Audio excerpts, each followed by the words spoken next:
incredible. So I actually judged their talent portion, and I was actually able to sit on a panel and speak to them about coming into young womanhood and what that looks like to be an African American queen in today's society, whether that's on an HBCU campus or off. And that conversation was one that still replays in my brain, because we reached depths that I did not think that we would be able to, or I didn't think that it would get to that point.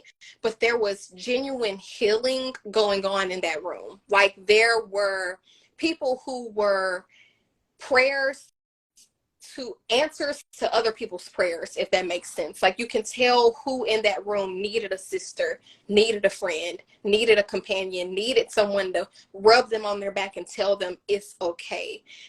Needed that. Like, you can tell that these queens were in a space and that they're under so much pressure and under the eye of HBCUs everywhere, let alone on their own campuses, and how many students are looking at them daily and judging them, per se. Because on an HBCU campus, you can't necessarily walk around like this and be Miss CAU. You can't necessarily walk around like I'm looking right now as Miss Howard University. Not saying that there's anything wrong with the way that I look, but there's just a certain way that they expect you to be perceived. And that's one of the reasons why I decided to come on this live like this, no context, no makeup, no whatever, because it has to start somewhere. It has to start somewhere. And I even told them in that room, if me not wearing makeup to an appearance makes y'all more comfortable to not wear makeup to go to class, so be it. But it has to start somewhere, to a point where these queens feel supported. They feel like they matter. They're acknowledged. They're seen. They're loved. Because it takes a lot to, one, go to an HBCU and proudly say that you attend one, let alone represent an entire university and an entire campus. That speaks volume. And so that conversation, like I said, it continues to replay back in my head. I pray that I was somewhat of an inspiration, somewhat. I said something that day that stuck with someone, because they surely said some things that stuck with me. And I hope that I was half of what they were to me that day. Amazing. And I know that experience was probably so cool, especially since you've been competing in pageantry for a while. So you're kind of able to, I guess, have a different perspective being a judge and see how it is to judge someone. So I think that's incredible.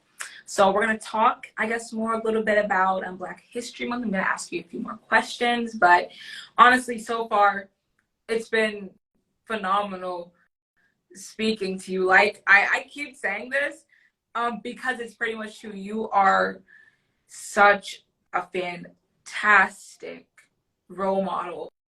And honestly, I look up to you because you are just yourself and you're so inspirational. So keep doing exactly what you're doing, because you are fantastic. Comment down below, guys, if you have any questions for Kennedy. These questions, amazing. Honestly, these questions, oh my goodness. Okay, so we're going to talk a little bit more about like Black History Month, since we've talked about you. So what does Black History Month mean to you? Yeah, I think I don't even like to say Black History Month, because I'm one of those people that feel like we should be celebrated all year long, all year round.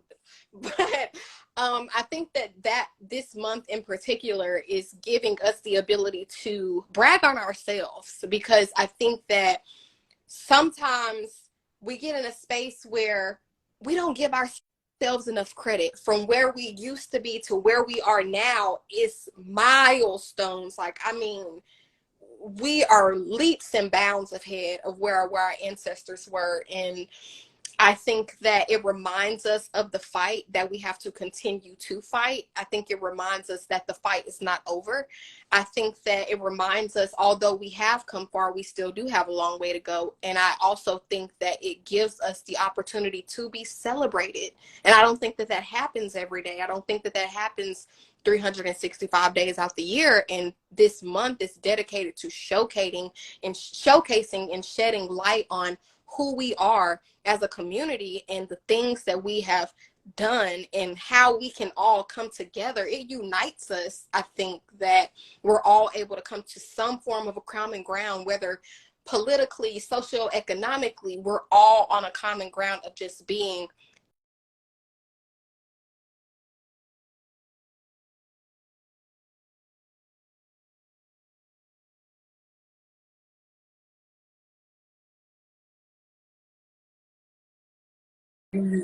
Yes, you. what about now? We're good. I can see you and I can hear you. Awesome. We were doing amazing. Just a little pause. But I think economically, like, it just allows us to all come to a common ground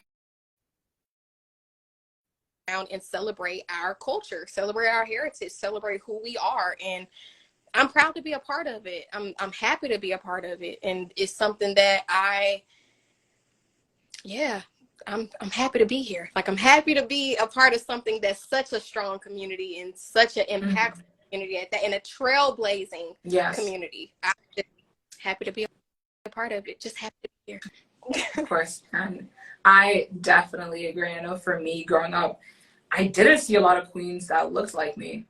Yeah. And I remember telling myself, I'm like, I'm going to keep working hard because I want to be the queen that I wish I was able to see. And now that I've gotten older and that I've received my title, I have seen not only girls that looked like me, but girls that are different races, different sizes, different shapes. So I feel like I was just kind of steering away from Black History Month, but pageantry has definitely changed so much. And I love to see it.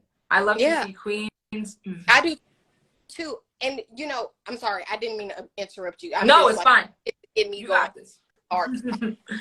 I think too, it's people like you and people like me and people like Faith Charles and people. I mean, like, it's people like us and Chesley Christ, and it's people like that are able to open those doors and keep those doors open for people who. It's easier to say that's something I can do when somebody is in that position that looks like you. It's easier to do that. It's harder to aim and strive for something that you've never seen anybody look like you do before. It almost seems unattainable until you see someone who has broken that barrier and makes it easier. So if that means that there are uncomfortable conversations that have to happen, or if that means that we have to post about Black History Month 4 times a day, or whatever that means, just keeping that door open for people who look like us, and making that space more attainable for us, and making it not so much of a taboo and not so much as a first, second, or third, just something that regularly happens. And I think I commend you as much as you have commended me. I commend you, especially on this series, because it's not always easy to do things like this, and it's not always easy to start something like this and imagine something and create something like this. So I do have to commend you for that, because you are creating your own platform to where you're giving HBCU students and queens specifically an opportunity to speak on their experiences.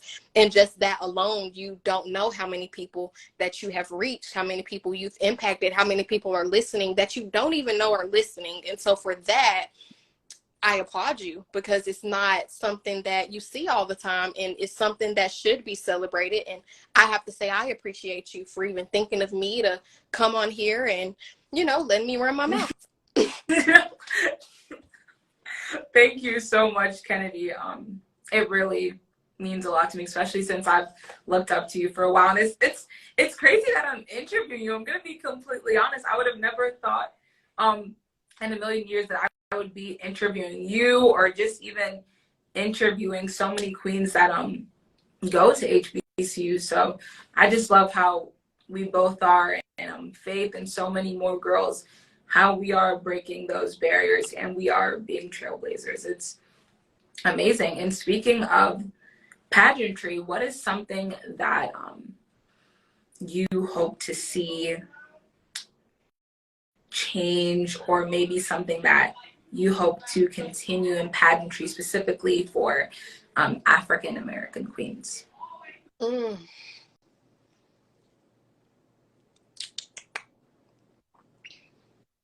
I want to, I think it's easy to say that I want to see more of us. I think that's apparent. I think that's like, okay, yeah, there needs to be more of us. But I also think that I would like to see us being more comfortable and not so much. I'm going to be very transparent and honest in what I say here. Being able for people to see all sides of us and all sides of our culture and all sides of our day to day, because we change our hair at least twice a month. At least, at least. For me, at least. Okay? For me, at least. I want us to get more comfortable into